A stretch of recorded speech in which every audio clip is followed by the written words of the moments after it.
to run the tables here over the next hour or two, over the next day or so, if we're hearing correctly about Wisconsin.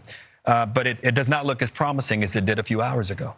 Let's head back to Bill real quick. Bill, can we dip into Virginia, the Commonwealth? Yeah.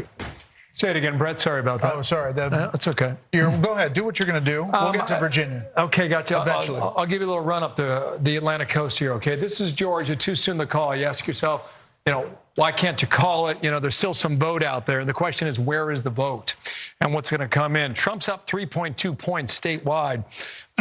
So you come in here to the greater Atlanta area, and this is Fulton. Our Fox Insights tell us, okay, this is different. It's just changed from a moment ago, all right? At this point in the night, with 82% of the vote reporting, in Fulton County, the largest of 159, Trump's up 0.6 points from where he was 4 years ago. All right, I'll clear that. Let's come back out statewide. This is Cobb County. We talked about that earlier. Okay, at this point in the night, our Fox Insights tell us that Harris is up 1.3 points better than where Biden was at this point from 4 years ago. We'll clear that. We'll also go to Douglas 2 here, okay?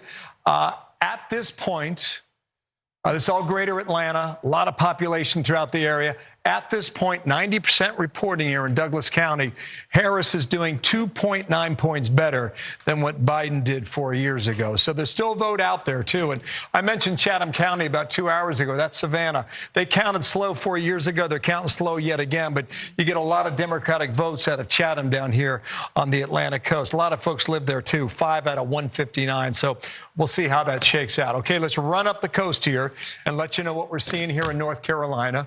Then I'll hit Virginia. Then I'll hit Pennsylvania. All right. Trump up 2.5 in North Carolina. Why can't we call it? I was looking at Mecklenburg County with Charlotte. Okay, so they've had a lot of votes come in since the last time I checked. There was a lot of outstanding votes. You have to ask yourself, where are the votes, right? If they're in the most populated places, you can't make a call. But now you're getting a lot more from Charlotte.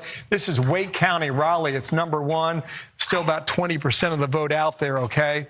Comfortable lead for Harris. We expected that, but let me just check 2020 and go ahead and use the slide again.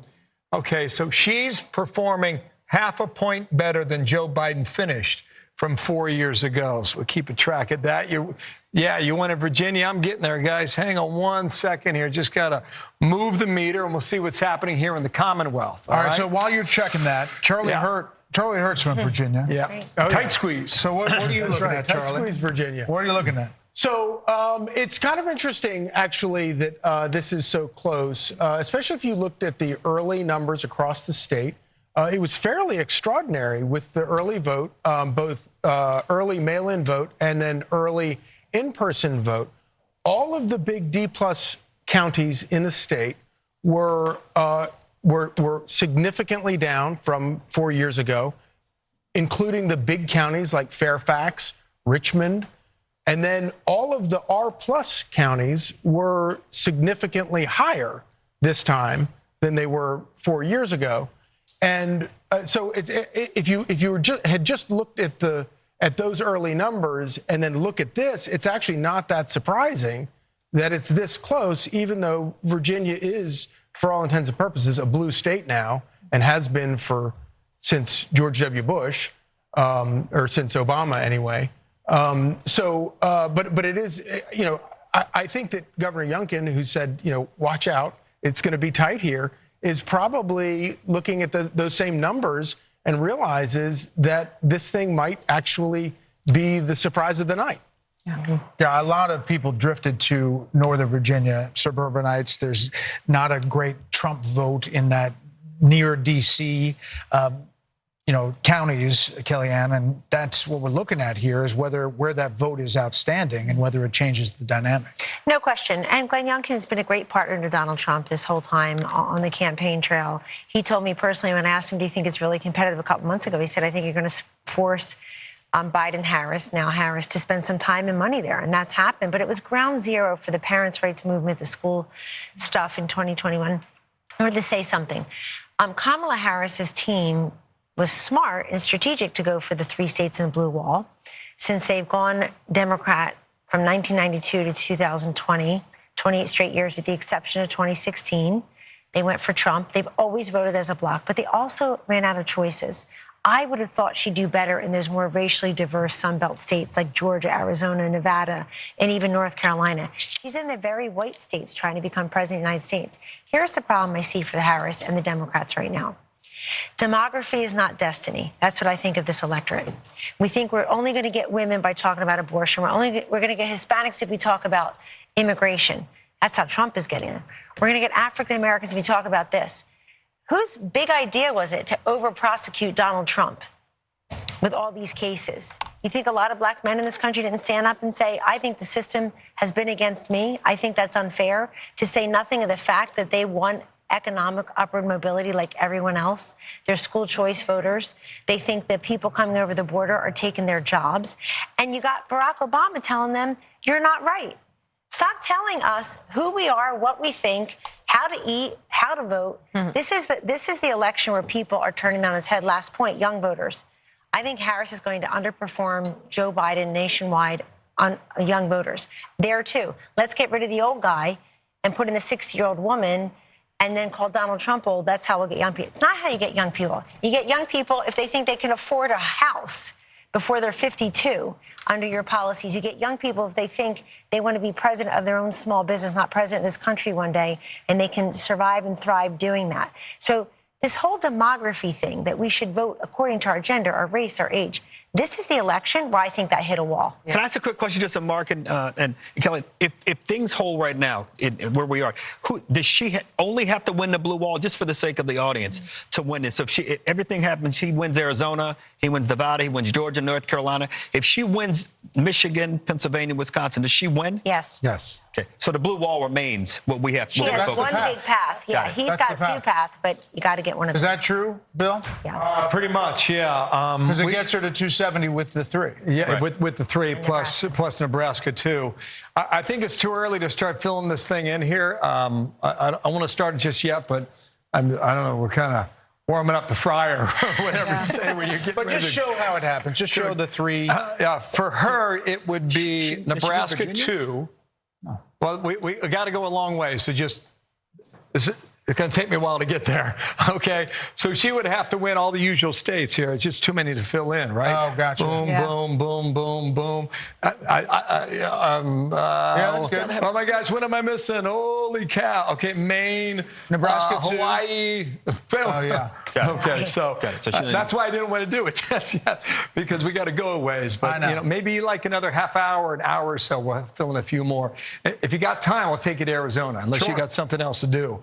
Love to go Let there. me go ahead and reset this, because there's some movement here. There's some movement here in the American Southwest. This is Arizona. First time we're looking at it on the night. And Trump has just taken a 1/10 of a point lead. Kamala Harris had the edge here for really the past hour. This is Maricopa. This is Phoenix. This is where you get 60% of the vote statewide is in Maricopa County, all right? She has an edge at 2.2 percentage points. Raw vote 563,000. I'm going to bring out the slide again, okay, and go back to 2020. And this is Joe Biden in Arizona. So she's up about half a point, not quite, all right? But Donald Trump's performing a little better right now at this point, but there's still just about half of the vote out, and too soon to call there in Arizona. Let me come back to modern day, 2024, and see if this has changed. It has not. Just raw votes, 2,200. So we'll watch that. Just wanted to take a sneak peek at that. You guys mentioned Iowa, the state that shall not be named, or the poll that shall not be named. This is nuts. 14.5 points. Wow. Yeah, that's not even Somebody's close. not having a good guys, night. Guys, there's a ton of votes still out there, too. This thing could go higher. Anyway, Yeah, back to you it's guys. a little okay? outside the margin of error. Okay. All right, let's go over to Sandra and get a look, because we've been talking about young voters, and you have some new stuff from our Fox News voter analysis, Sure. Sandra. I'll build off of what Kellyanne just said about the Hispanic voters in just a second. I'll dive into age first for you, Martha. And it is pretty incredible, some of the data that we're seeing in our Fox News voter analysis. This age group 65 and over, okay, it is a dead heat.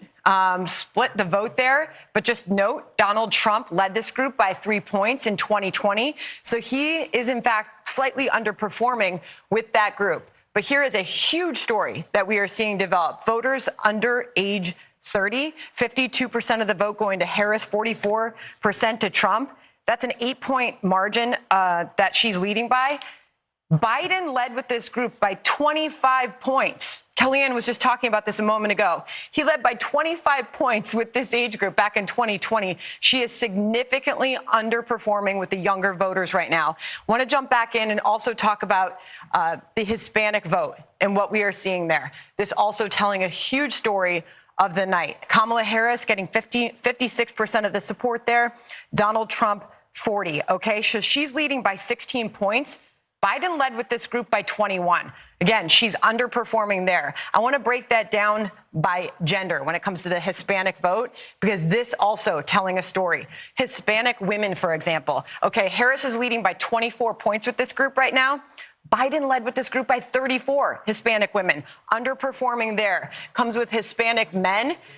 Look at this story. Harris is up by 6 points with Hispanic men. Biden led with 19 points. So there is really some interesting stories developing with the younger voters and the Hispanic vote out there.